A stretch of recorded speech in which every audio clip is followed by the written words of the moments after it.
Welcome to Sewfisticated Craft Designs YouTube channel.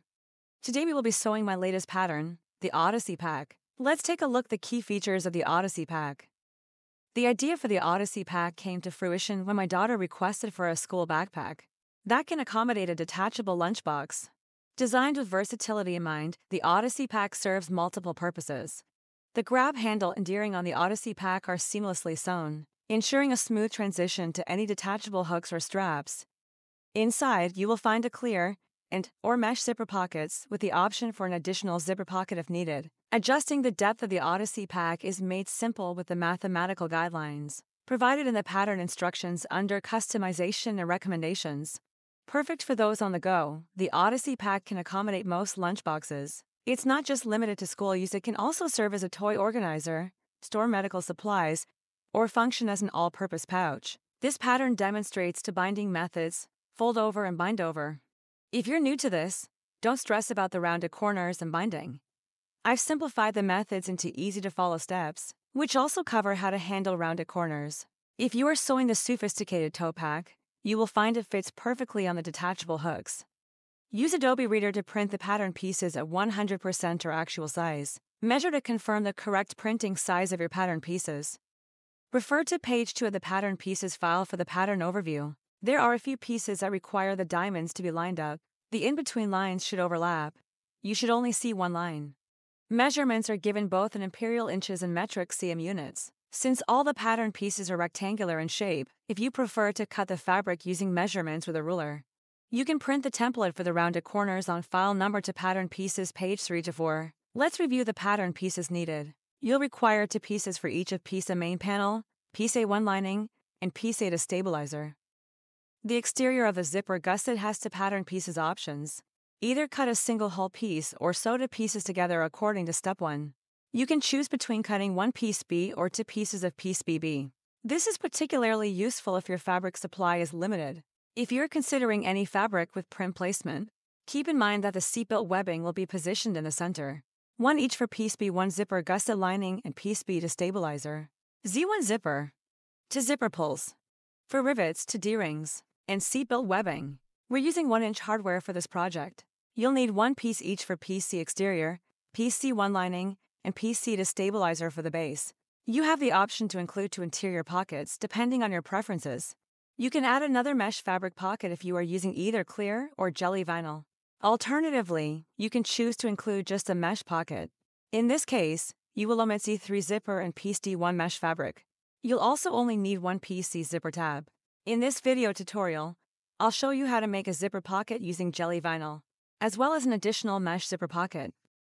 You will need 1 piece of piece D, clear or jelly or mesh fabric, bias tape, and I'm using 7/8 bias tape from my shop.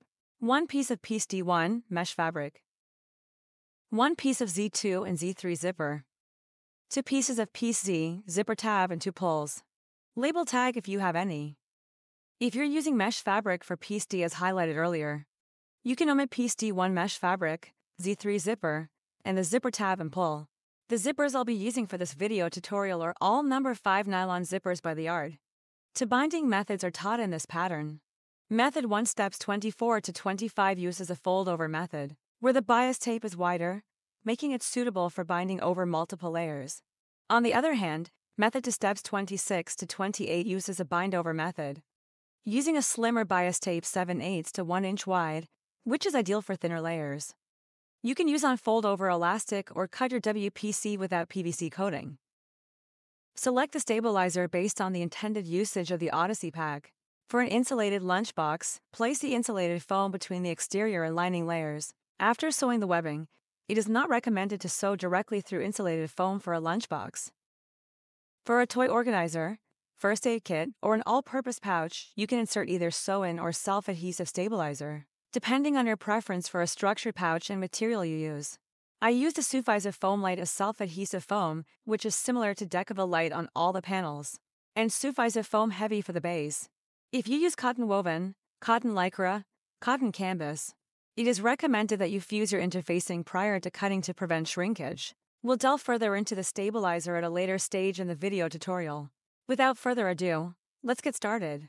Skip to next step if you are using 1 piece for piece B, zipper gusset exterior. Align the fabric right side together. If you are using a directional print, ensure that the print placement are facing the same direction. We will go to the sewing machine and sew one short edge with a 3/8.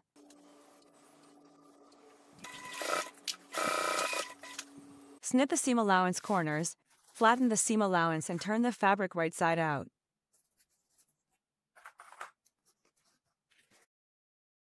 Go to the sewing machine and top stitch with a 1/8.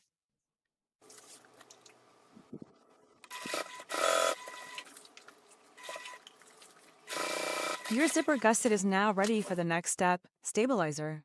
We will need stabilizers for all panels. Take the two main panel exteriors, zipper gusset exterior, and the base exterior. Use the main panel to cut if you are using Biani Soft and Stable or a comparable alternative. Baste it first before the next step. If you are using fusible stabilizer, fuse it now. If insulated foam is being used, we will insert it before basting the fabric together, with a reminder provided in the subsequent steps. In this video tutorial, I am using the Sewfisticated Foam Light 1.5 mm for the main panel exteriors and heavy 2.0 mm for the base. They are available from my shop, Sewfisticated Supplies.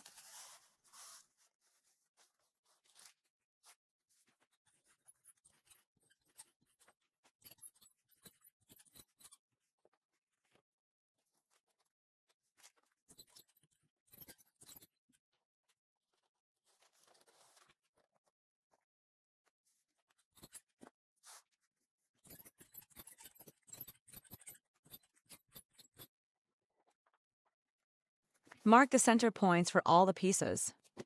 Your fabrics are now ready for the next step. Take the seatbelt webbing and use a fabric chalk to mark placements from each end. Refer to page 9 step 3 for the placement markings. These markings will serve as your starting and stopping points for stitching. Place double-sided tape within the placement markings. Take 2 pieces of 1-inch D-rings. Use the lighter to singe the webbing ends. Align the center point to the webbing and the zipper gusset exterior. Remove the double-sided tape backing and slide in the D-ring. Place the D-ring in the placement markings as shown on step 3.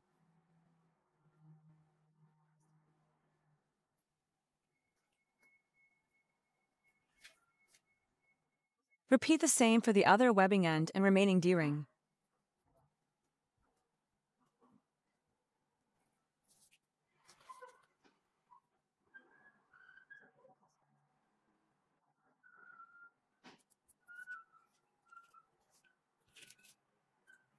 Top stitch around the perimeter of the webbing, starting from the edge and sewing up to the first mark. Ensure the D-ring is securely fastened between the markings. Then, continue sewing the perimeter from the second marking to the third marking on the zipper gusset, with a 1/8.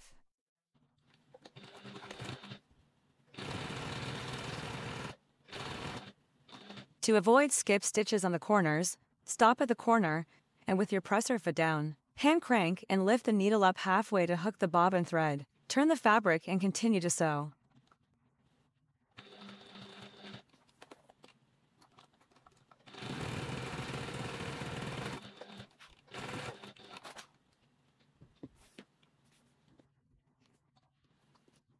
To achieve a neater top stitch finish, tie the thread ends together after stitching.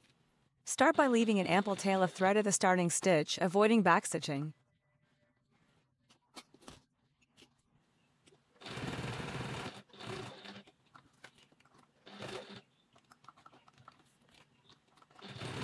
When you reach the final stitch, stop at the starting point and leave another long tail of thread. Use the bobbin thread to pull the front thread through and create a loop to expose it. Pull the front threads to the back, tie a few knots. Use a hemostat to assist in pulling the front threads. Cinch the ends with a lighter and secure them with painter's tape. And now this is done. Repeat the same for the other webbing end and ensure the D-ring is securely fastened between the markings. Double check that the webbing is straight. Adjust where needed before we go to the sewing machine.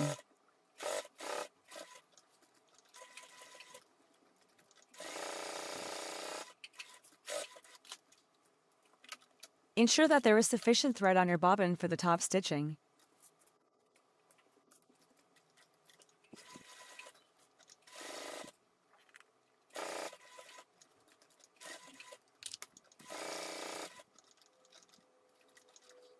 Repeat the same to pull the front threads to the back.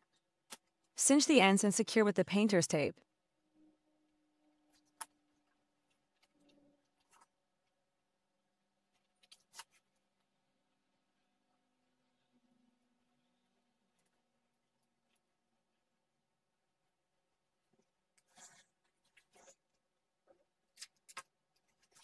At the stress points above the D-ring placement and near the grab handle, mark 3/8 above and below the stitches to add rivets for added durability. Take the hole puncher and punch at the marked placements.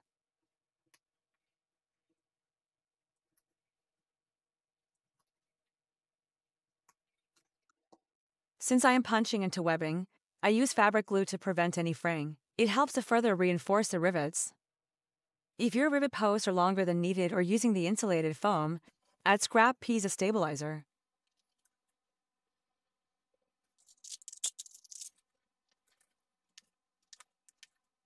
Use the table press to secure the rivets. Use painter's tape to secure the rivets. Take C1 zipper and place double-sided tape on long edge of the zipper gusset. If your fabric has a print orientation, ensure to place the double-sided tape at the top of the orientation. Peel off the backing of the double-sided tape, then align the Z1 zipper right side together with the zipper gusset. Go to the sewing machine and baste it with a 1/8.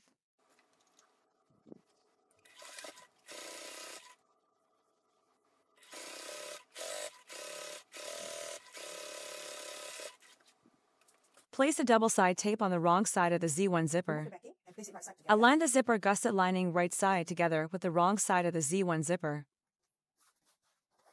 Ensure that the zipper gusset exterior and lining are facing right side together. Go to the sewing machine and sew with a 1/4. I like to sew with the previous stitches facing up.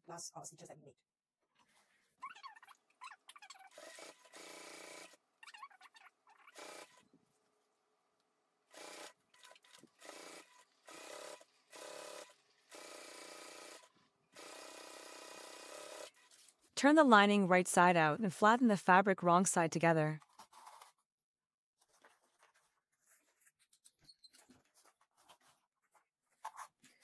If you are using the insulated foam, place it in between the exterior and lining.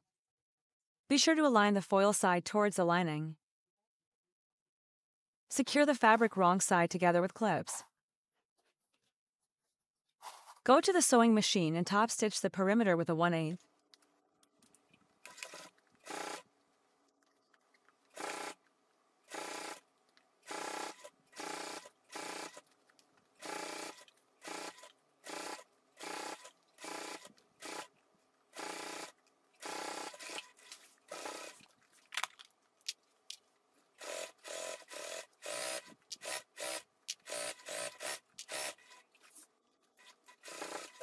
Having the lining smaller than the exterior is acceptable as long as it remains within the 3/8 seam allowance.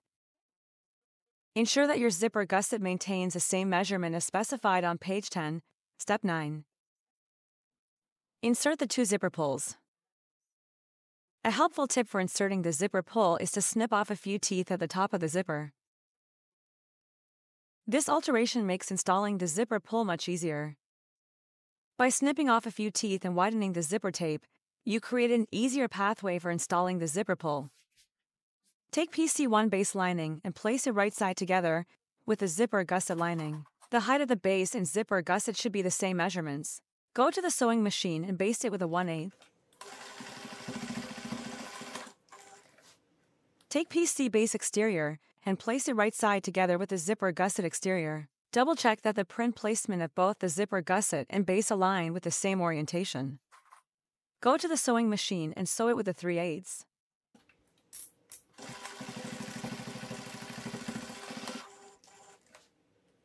Repeat the same on the other side of the zipper gusset.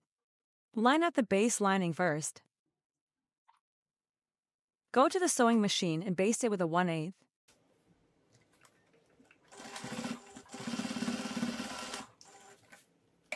Roll up the zipper gusset and align the base exterior right side together with the zipper gusset exterior. Go to the sewing machine and sew it with a 3/8.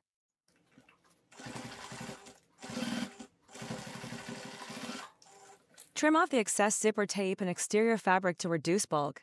Making sure not to cut the corners of the zipper tape, snip off the fabric seam allowance at the bottom corner. Repeat on the other short edge.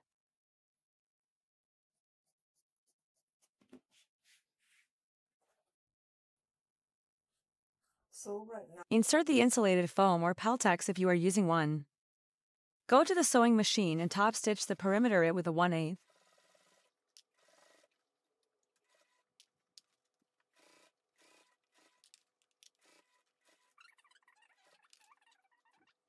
Use a hump jumper on uneven layers to reduce skip stitch.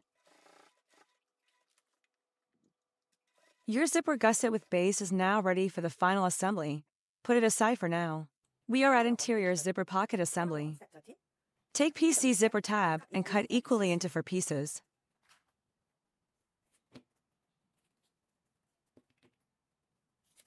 The zipper pull. Slide in the zipper pull to the Z to zipper and cinch the zipper ends with a lighter. Ensure that Place one zipper tab right side together with Z to zipper. zipper tab right side down. Turn the Z to zipper wrong side up and place another zipper tab right side down. Zipper teeth. So both The Z to zipper is sandwiched in between the tabs, and the tabs should be facing wrong side up. the other side. Repeat the same for the other zipper end into zipper tabs.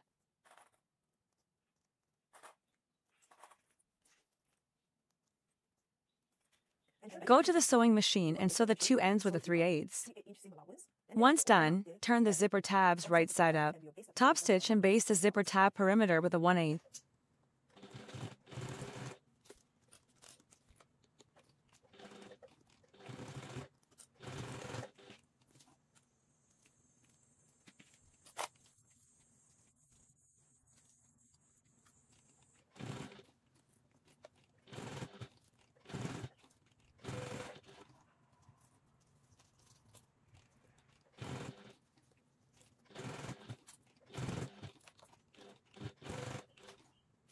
Ensure that the zipper is the same width as the lining fabric.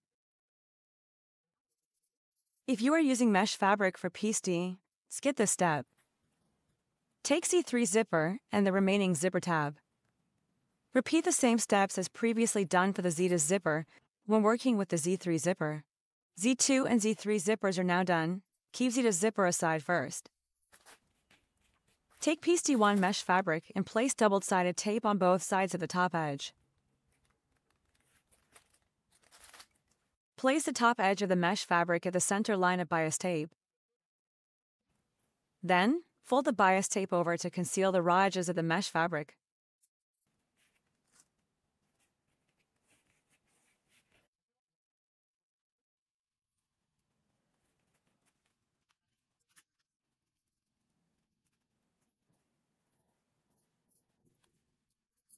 Decide if you would like the zipper to close from the right or left.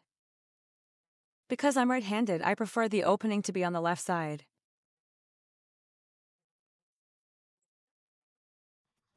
Take C3 zipper and place double-sided tape on the bottom edge of the zipper tape. Align the mesh fabric bias tape and the zipper tape right sides together, 1/4 away from the zipper teeth. I like to sew to rows of stitches to reinforce the stitches. First with a 1/8 from the edge of the bias tape, followed by another 1/8 from the earlier stitches.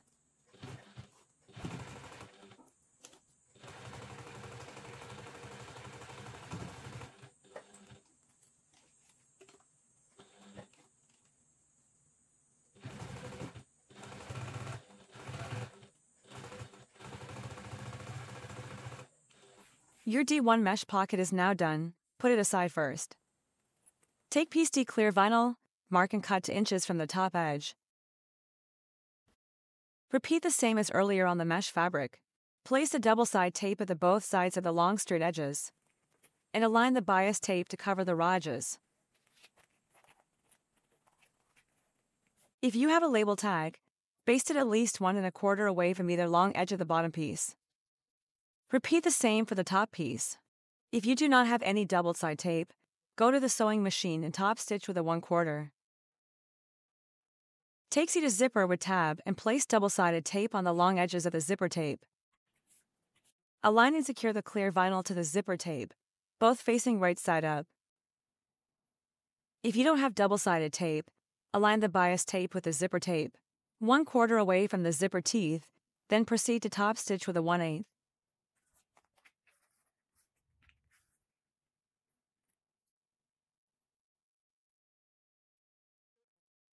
Ensure that the top and bottom pieces are aligned properly. Double-check that the zipper pull is facing the same direction as per the mesh pocket. Sew to row of stitches, first with a 1/8 from the edge of the bias tape, followed by another 1/8 away from the first stitches.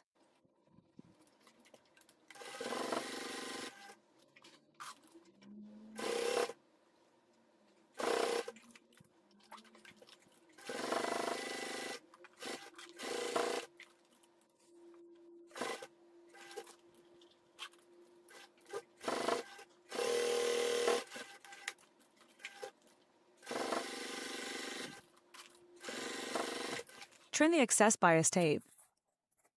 Take pattern piece or lining as a guide to trim off excess clear vinyl from the bottom. Once you've trimmed off the excess, mark the placement for the mesh pocket as instructed in page 12, step 17. Use a vinyl marker to draw the line across for your mesh pocket with zipper placement. Take hanging mesh pocket with zipper and place it right side together with the clear vinyl at the placement marking you did on the earlier step. Do not use double-sided tape for this. Sew with a 1/4 and followed by another 1/8 from the edge of the zipper.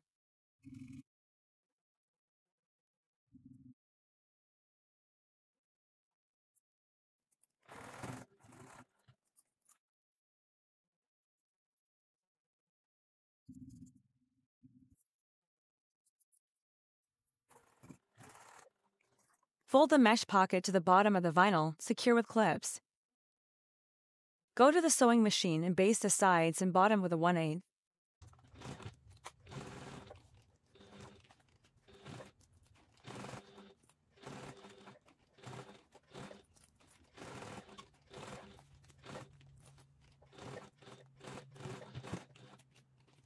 Trim off excess mesh fabric.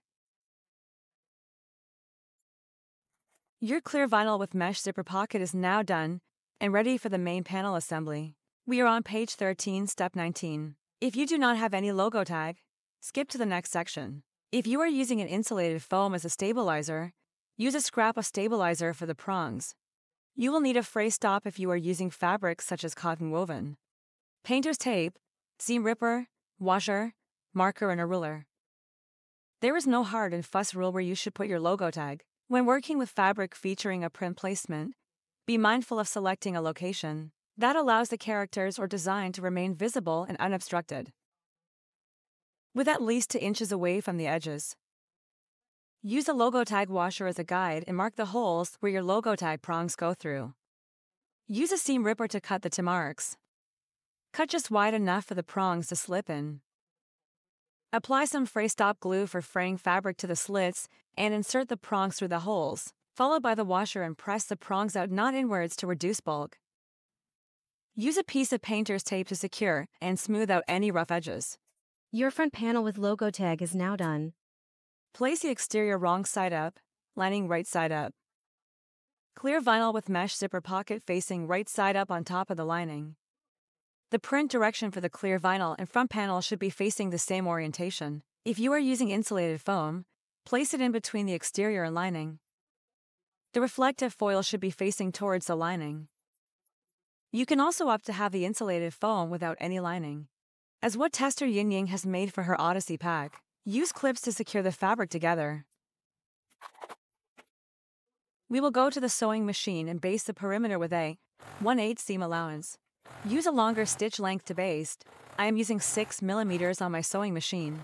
When working with clear or jelly vinyl, having a Teflon foot on your sewing machine can be advantageous.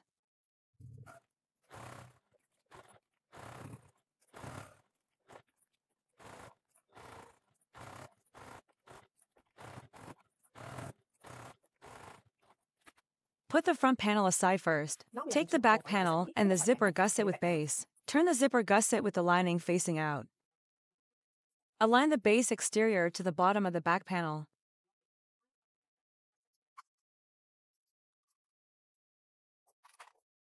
Followed by the top edge.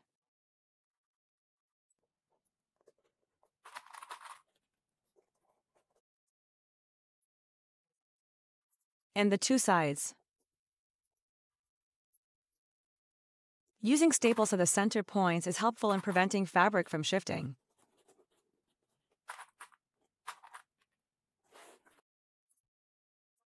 Double-check that the print direction is pointing up and towards to the grab handle. In this video tutorial, I'll demonstrate a straightforward sewing method to achieve a more polished rounded rectangular shape. We'll sew the 4 long edges individually, and then move on to the rounded corners. Baste the fabric together with a 1/8 seam allowance.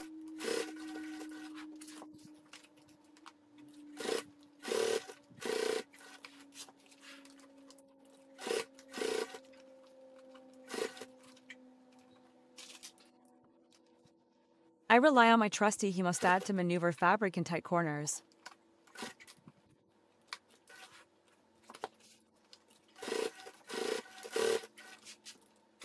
Align the rounded corners and use clips to secure. If needed, you can snip no more than 1/8 into the fabric at the corners, although I didn't find it necessary for the Odyssey pack.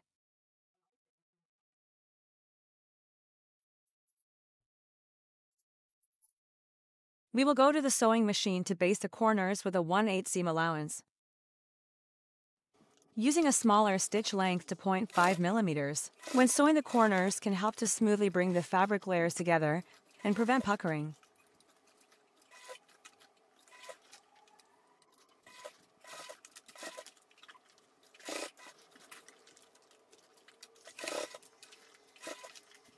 Go slow and enjoy the process.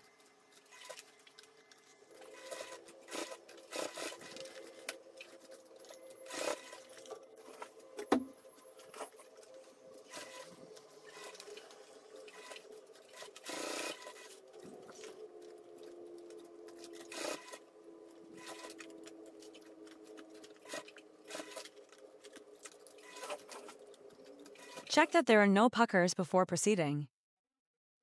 For the back panel, I am using 1 1/4 pre-made bias tape. Align the edge of the bias tape with the perimeter of the zipper gusset.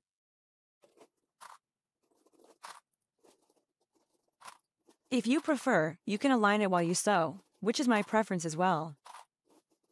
Cut in excess of 2 inches of the bias tape. Fold a 3/8 at the start of the bias tape to enclose the rajas. We'll fold the bias tape along with the ending bias tape in the next step. Go to the sewing machine to sew a 1/4 seam allowance. I use a 4 mm stitch length. Keep a silhouette or hemostat, or a flat screwdriver handy to assist in easing the fabric around tight corners. These tools can make the process much smoother. Reduce stitch length to 0.5 mm at the corners. Take your time and ensure that the fabrics lay flat as you sew.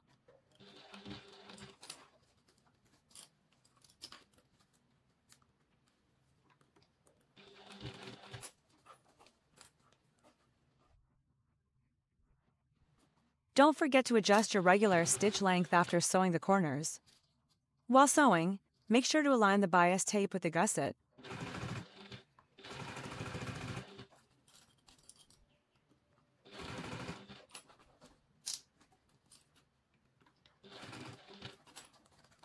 Take your time and ensure that the fabrics lay flat as you sew.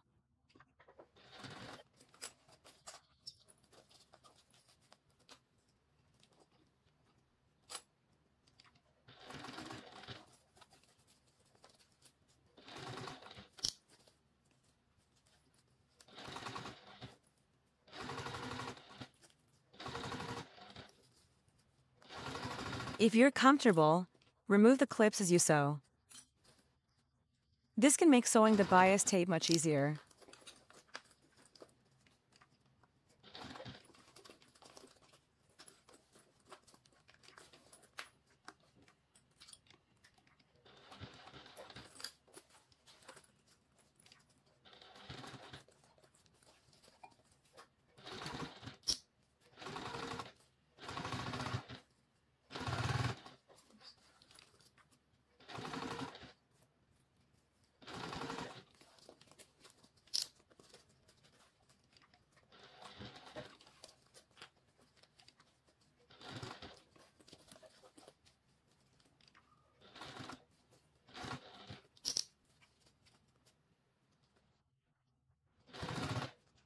As you reach the starting point, trim off the starting loose threads to tidy out the seam.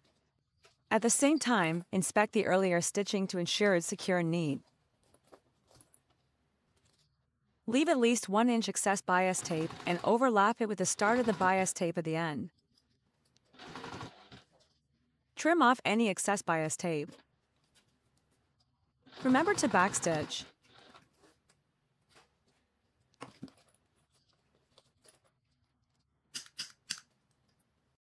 After sewing, double-check that you're satisfied with the stitches and ensure there are no puckers in the fabric. For a finished look, it's recommended to use the same color thread as the fabric to minimize visibility once the bag is turned inside out. For better visibility in the video tutorial, I'm using a contrasting thread color that stands out against the fabric. Turn the lining out to complete the bias tape sewing. Fold the bias tape to over the raw edges and use clips to secure. Before heading to the sewing machine, I'd like to share some helpful tips with you. I prefer sewing with the zipper gusset facing up, as it naturally follows the curve when sewing into the corners. One essential tool that greatly assists me in the binding process is a seam guide. I have guides for 1/8, 13/16, and 1/4 seam allowances. It eliminates the extra work of ensuring the seam allowance is aligned, allowing me to focus on getting the stitches right. Most domestic machines should have this available. We will go to the sewing machine and sew with a 13/16 0.5 mm seam allowances within the 1/4 seam allowance that you did earlier. Before top stitching, be sure to check your bobbin threads. For top stitching, I am using a 4.5 mm stitch length. Go slow and double check the back stitches.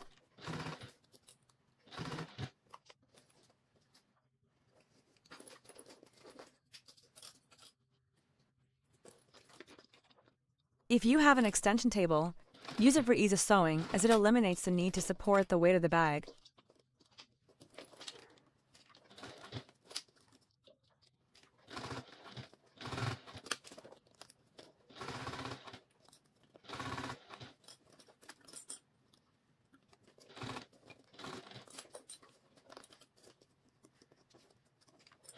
As you sew into the corners, use your left hand to maneuver the fabric.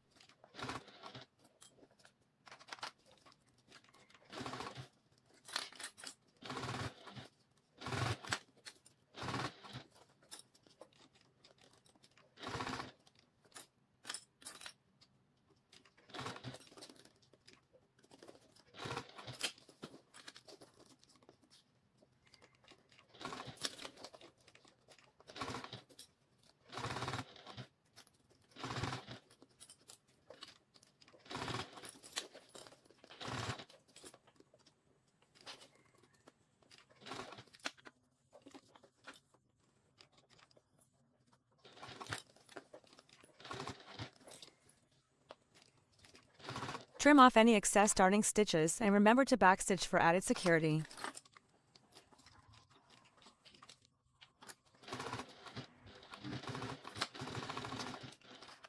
Check your stitches and be sure that you are happy. The seam guide is incredibly helpful for achieving a neater finish.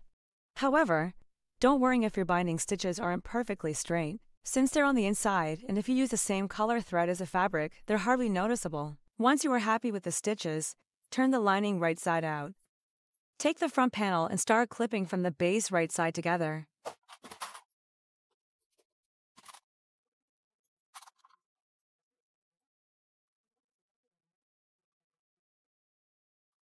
Double-check the print orientation. If you're using a directional print, ensure that both the base and the front panel are facing the same orientation, pointing towards the grab handle. We will repeat the same as earlier, so one long edge at a time. Go to the sewing machine and baste it with a 1/8 seam allowance. I prefer to zip up to align the front panel and zipper right side together first, but you can also leave it unzipped if you prefer.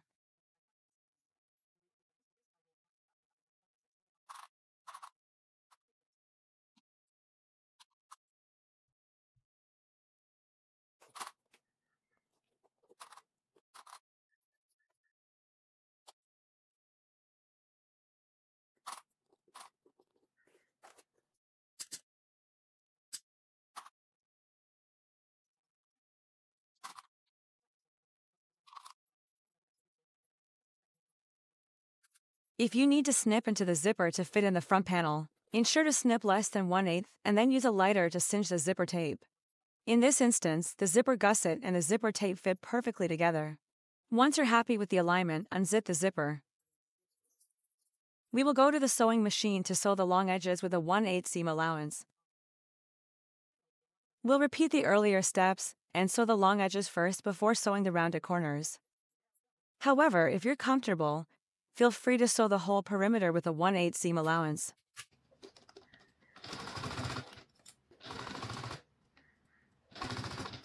If you're comfortable sewing the perimeter all at once, feel free to continue. Breaking out the sewing sections can help achieve rounded corners, which is especially helpful when you're just starting out.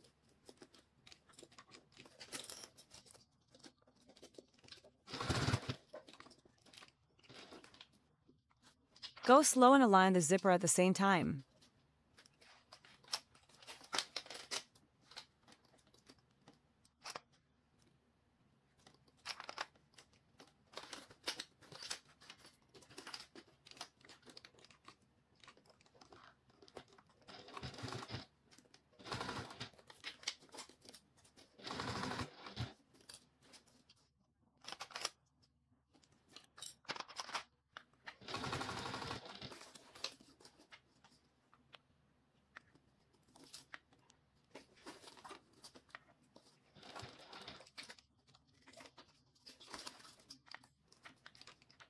Reducing the stitch length at the corners will help to ease the fabric more effectively.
Realign the zipper tape if needed.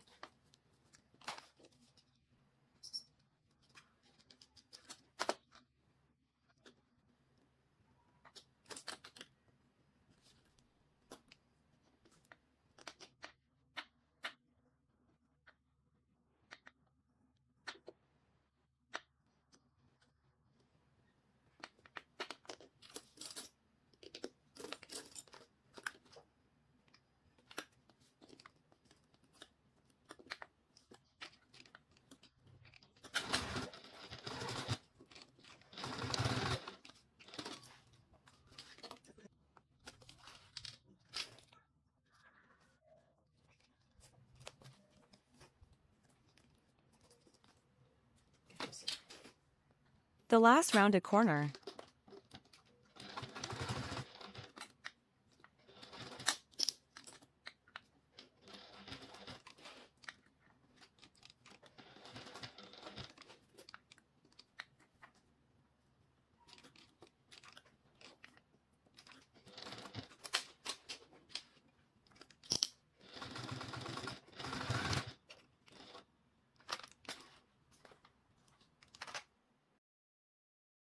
You're almost finished. Check if you're satisfied by zipping out the zipper. Depending on the fabric you're using, some may require more easing at the corners before zipping it up. Before proceeding with the last binding using the second method, be sure to check for any puckers. Since the layers are not thick, I'm using a narrower 7/8 bias tape, as it's not necessary to use a wider tape. Keep in mind that binding doesn't need to have perfect stitches. Changing the threads to the same color as the fabric can reduce stress about stitching perfection. Take the bias tape and fold in to cover the raw seam allowance edges starting from the base. You can use clips or double-sided tape to secure the bias tape. I won't clip it, instead. I find it easier to align the bias tape as I sew along with a 1/4 seam allowance. Before we begin sewing, double-check your bobbin thread.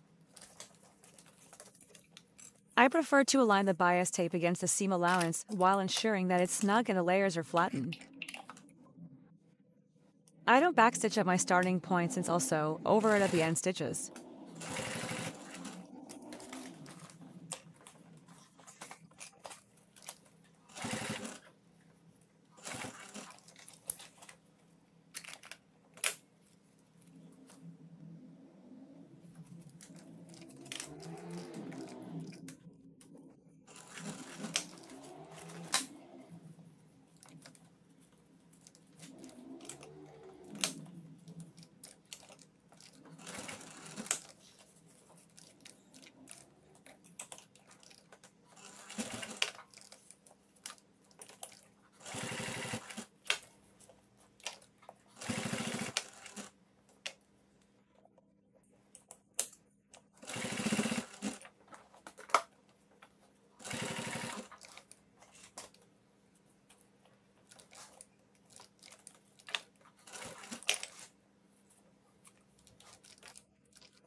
As you approach the starting point, trim off any excess threads and bias tape, ensuring to leave at least 2 inches of bias tape to enclose the raw edges.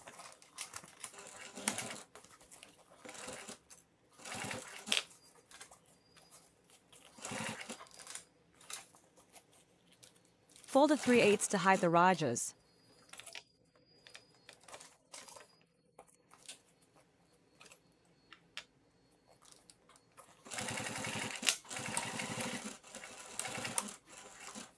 Check that you are happy with the stitches.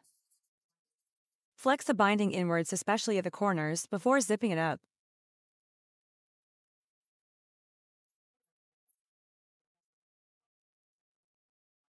If you're using a heavier weight fabric or clear vinyl, you may encounter difficulty when zipping out the zipper, which is perfectly normal. These materials tend to be stiffer and require some flex and time to ease. You can use clips to flatten the binding to the panel, especially if you use clear vinyl for the zipper pocket along with vinyl on the exterior fabric.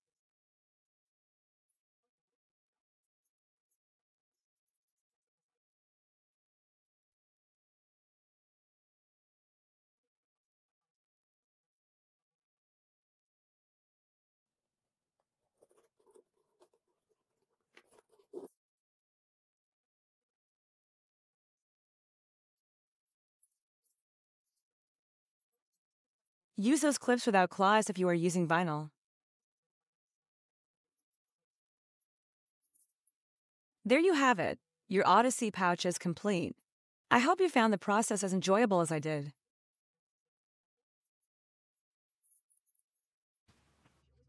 If you have made the Sewfisticated tote pack, simply attach your Odyssey pack to the detachable hooks, and you are all set for your adventures.